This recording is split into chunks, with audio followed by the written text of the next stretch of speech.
The phone rang out of nowhere, cutting straight through the calm of my evening like a siren. On the other end was my sister, her voice shaking, telling me Mom had collapsed and needed me right away. My stomach dropped, my chest tightened.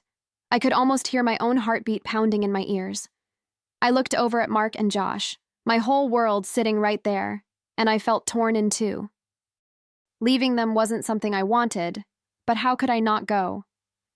"Mark, I hate leaving you and Josh alone, but Mom needs me right now," I said, clutching the handle of my suitcase like it was the only thing holding me together.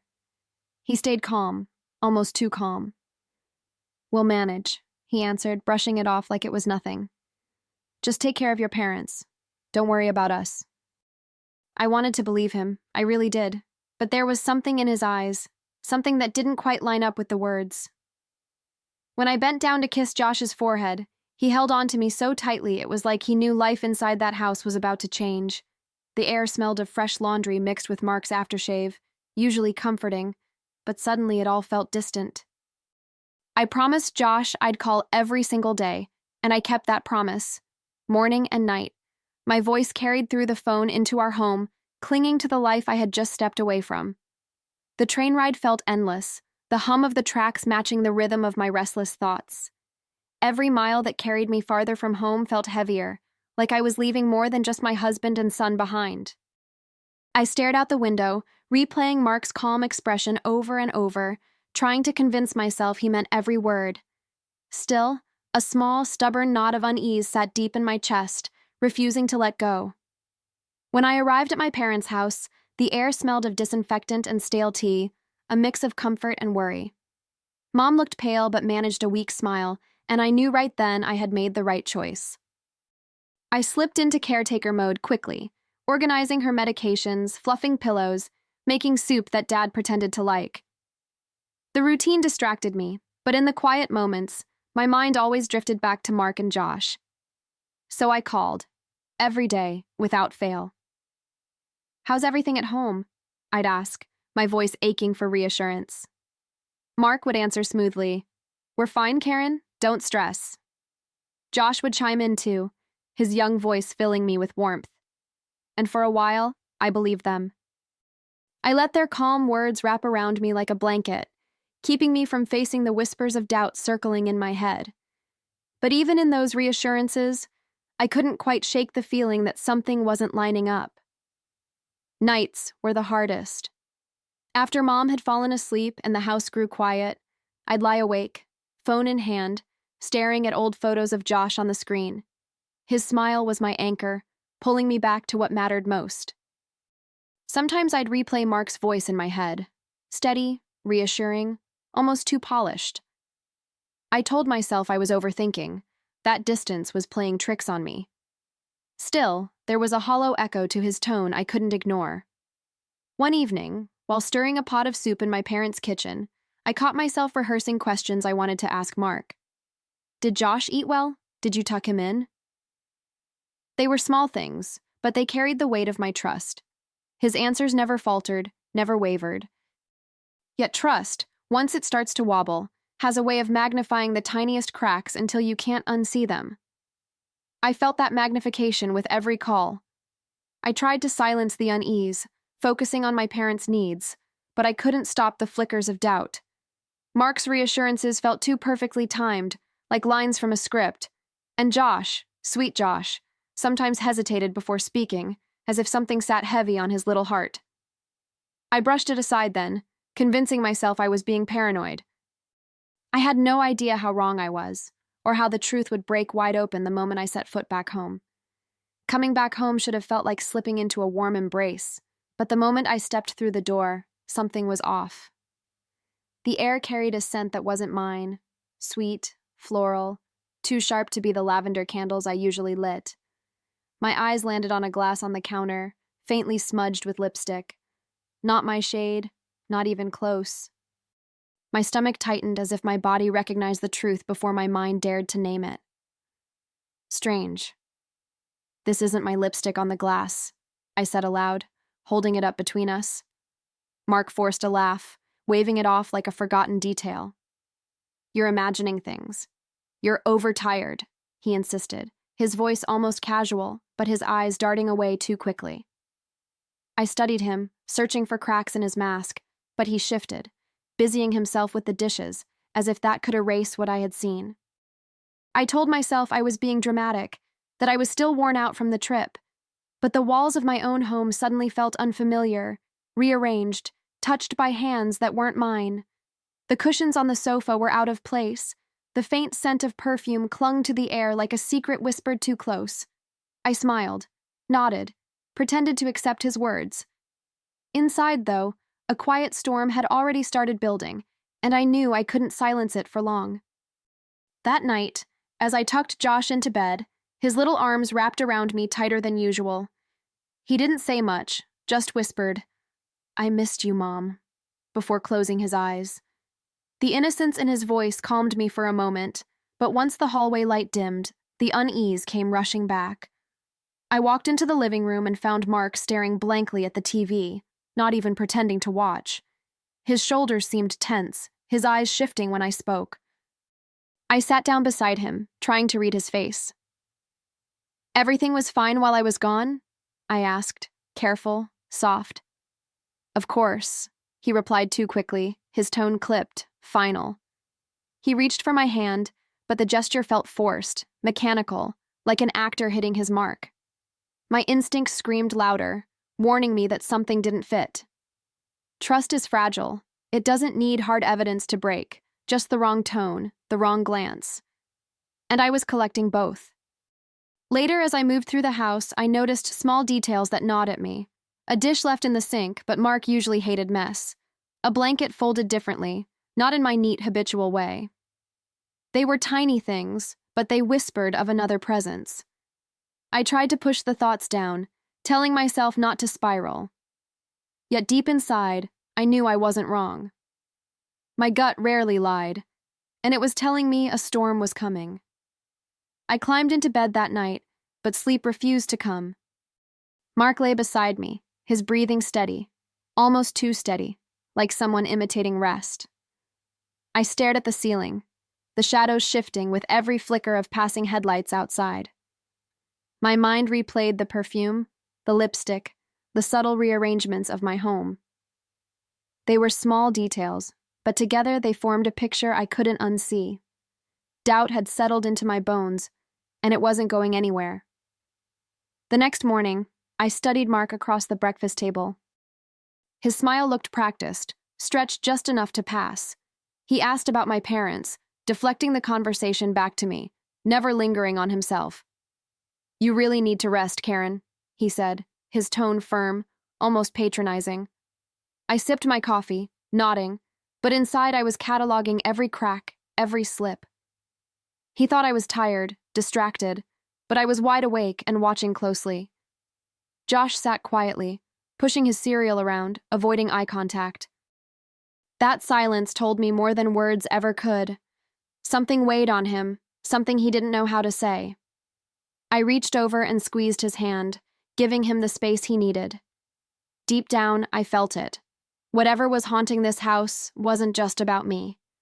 And soon enough, my son's voice would open the door to truths I wasn't ready for, but desperately needed to hear. The morning felt ordinary enough as we drove to school. Sunlight streaming through the windshield, the hum of the engine, Josh fiddling with his backpack straps. But I could sense something different about him. His shoulders were hunched, his eyes fixed on the floorboard, like he was carrying a secret too heavy for his little frame. I kept glancing at him, waiting for him to speak, feeling the silence press harder with each passing block. Finally, his small voice broke through. "Mom, Dad said not to tell you, but..." He hesitated, his hands twisting nervously in his lap. My grip tightened on the steering wheel, my heart thudding so loudly I was sure he could hear it. "It's okay, sweetheart," I said gently, trying to steady him. "You can tell me anything. You'll never be in trouble for telling me the truth." I watched his lips tremble as he searched for courage. "He had a lady over," Josh whispered, his voice cracking. "She was so loud I couldn't sleep." For a moment, I felt the world tilt, air rushing out of my lungs, my chest burning with disbelief and fury. I wanted to pull the car over, scream, cry, But instead, I swallowed the fire. "You were right to tell me," I said firmly, reaching for his hand. "You never have to keep secrets like that. Not ever." In that instant, I knew. The betrayal was real, and the worst part was that my son had been forced to witness it. I pulled the car over to the side of the road, my hands trembling against the steering wheel. I turned to face Josh, his big brown eyes swimming with guilt, like he thought he'd done something wrong by telling me. My heart ached. He was just a child, yet already burdened by the weight of his father's lies.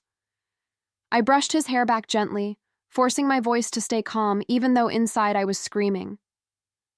"Sweetheart, listen to me. This is not your fault. You did the right thing." He nodded slowly, but tears pooled at the corners of his eyes. "Dad said you'd be mad at me if I told," he admitted, his voice breaking.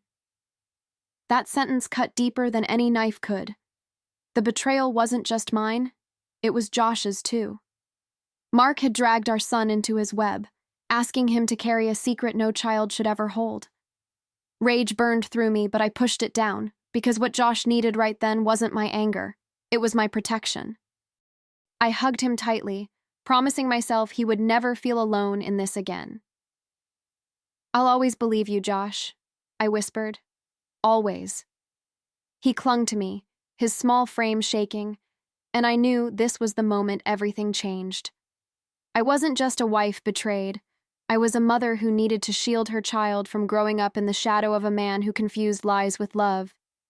And that realization lit a fire inside me that would not burn out. The rest of the drive to school felt like moving through water, every sound muffled, every breath heavy. Josh stared out the window, silent, but I could feel his relief, like finally letting go of a secret that had been choking him. I kept one hand on the wheel, the other reaching across to squeeze his knee now and then, reminding him he wasn't alone. My mind, though, was spinning in 1,000 directions, torn between heartbreak and fury. When we pulled up at the school, he hesitated before unbuckling his seatbelt. "Mom, are you mad at Dad?" he asked carefully, his voice barely above a whisper. I swallowed hard, forcing myself to stay steady for him. "I'm mad at what he did, not at you," I told him, brushing a tear from his cheek.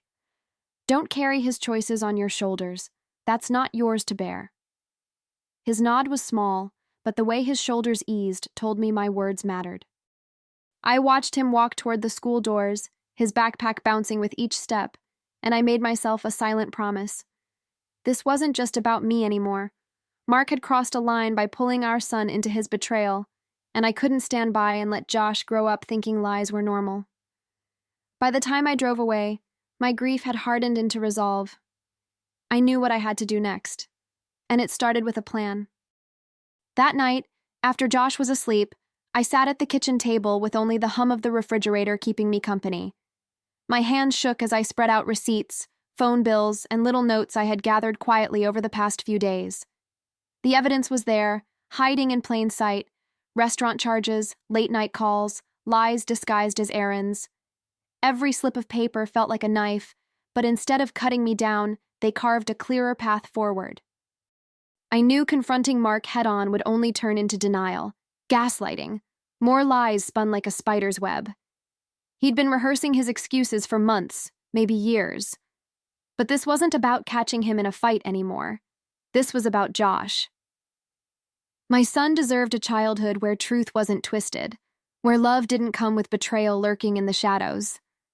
That realization gave me strength I didn't know I still had. The next day, I sat across from a lawyer in a tidy office that smelled faintly of coffee and leather. My voice didn't waver when I said, "He betrayed me, yes, but he also dragged our son into his deceit. I won't let Josh grow up thinking dishonesty is normal." The lawyer leaned back, studying me, then nodded. "With testimony and evidence, full custody can be yours." In that moment, my sorrow shifted into something sharper. I wasn't just fighting for myself anymore. I was preparing for war, and I intended to win.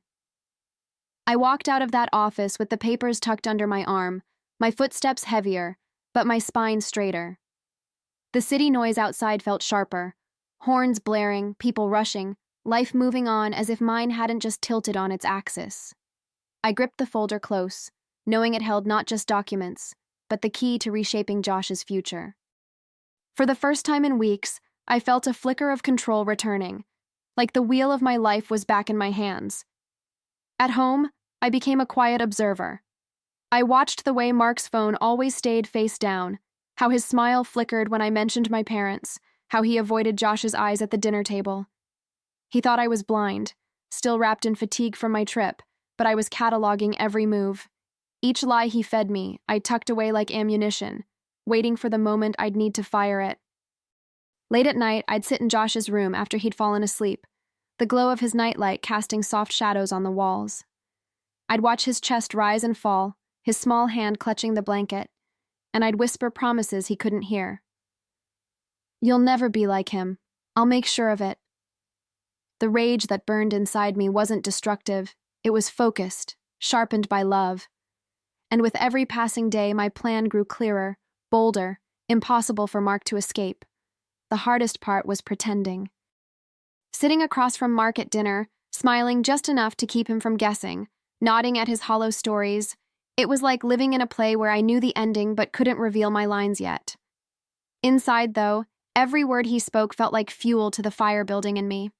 I wasn't the broken woman he thought I was. I was calculating, steadying myself for the strike he'd never see coming. I started keeping a small journal, hidden deep in my dresser drawer, where I recorded every inconsistency, every late-night meeting, every time Josh mentioned something that didn't add up. Each page was another step toward freedom. Writing it down steadied me. It reminded me I wasn't crazy, that my instincts weren't lies. For once, the truth was on my side, and I was determined to protect it with everything I had. One evening, I found myself staring at Mark across the table, his face lit by the warm glow of the dining room lamp. He laughed at something on his phone, not even noticing my silence. And in that moment, I made myself a promise. The next time we faced each other, it wouldn't be in this house. It would be in a courtroom, where his charm and excuses couldn't save him, and I would be ready. The day of the hearing, I walked into the courthouse with my heart pounding, but my head clear. The marble floors echoed beneath my heels, every step reminding me of the weight of what was at stake. Mark was already there, looking polished, confident, flashing that same smile he'd always used to charm his way out of trouble. For a moment, I almost pitied him. He still believed he could twist the truth to his favor. But today, the truth had teeth. I sat down beside my lawyer, hands clasped tight in my lap, and felt Josh's presence in the room, even though he wasn't seated by my side yet. This wasn't just a legal battle. It was a reckoning. When the judge entered, the air grew heavy, and I steadied my breath. Mark leaned toward me once, whispering, "Karen, don't do this." I didn't even blink. My silence was louder than any retort I could have given. When it was my turn to speak, I rose slowly, my voice steady, unwavering. "Your Honor, my son should not be raised in an environment where lies and betrayal are the example. I ask for custody, not out of spite, but to protect him." Every word carried the weight of nights spent crying, of secrets revealed in the backseat of a car, of a child who deserved better. Across the room, Mark's smile faltered, and for the first time, I saw fear in his eyes. Mark tried to paint himself as the devoted father, the misunderstood husband. He spoke of long work hours, stress, and how my imagination had gotten the better of me. But each time he opened his mouth, my lawyer countered with receipts, phone logs, and patterns of deceit that couldn't be brushed away. Watching him squirm was like finally seeing the mask slip from a man who had lived behind it for far too long. Then came Josh's testimony. My heart clenched as my little boy walked up to the stand, his small frame swallowed by the courtroom chair. He spoke softly, but his words were like thunder. "Dad told me not to tell Mom, but I couldn't sleep because the lady he brought home was so loud." Gasps rippled through the room, and I felt tears sting my eyes. Not from sadness, but from the courage it took for him to speak.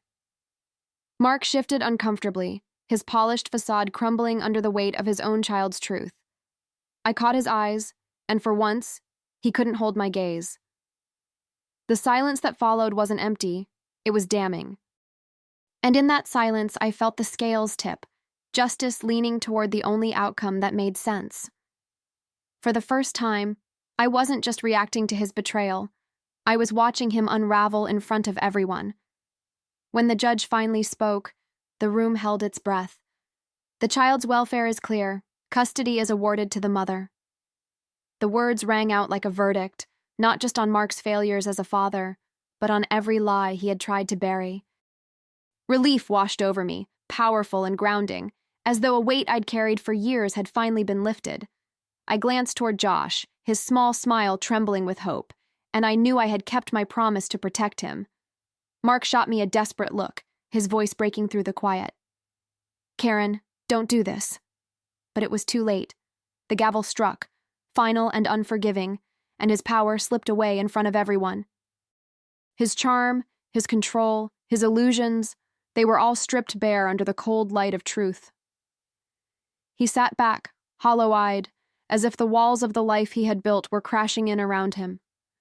I stood tall, my lawyer gathering the papers with calm precision, and walked out of that courtroom with Josh's future secure. I didn't need to scream, or rage, or beg for justice. It had come to me because I refused to look away. My revenge wasn't loud, it was deliberate, undeniable.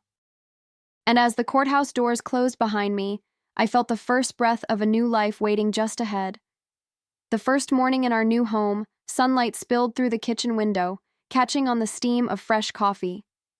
Josh sat at the table, his backpack beside him, grinning at the pancakes I'd made. For the first time in what felt like forever, the air didn't feel heavy, it felt ours. No secrets, no shadows, no tension curling around every word. Just a mother and her son, free to breathe without someone else's lies poisoning the air. Josh looked up at me, his expression unusually serious for a boy his age. "Mom, am I going to turn out like Dad?"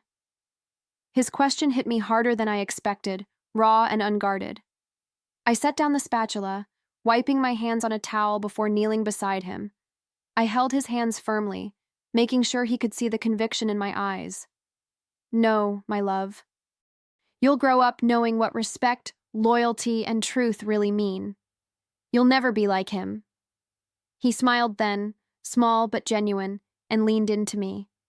That was my real victory. Not the papers signed by a judge, not the look of defeat on Mark's face, but the chance to raise my son without the shadow of betrayal shaping him. My revenge was complete because it wasn't just about punishing Mark. It was about breaking the chain, ensuring that what he had done ended with him. And as I kissed the top of Josh's head, I knew we were finally free.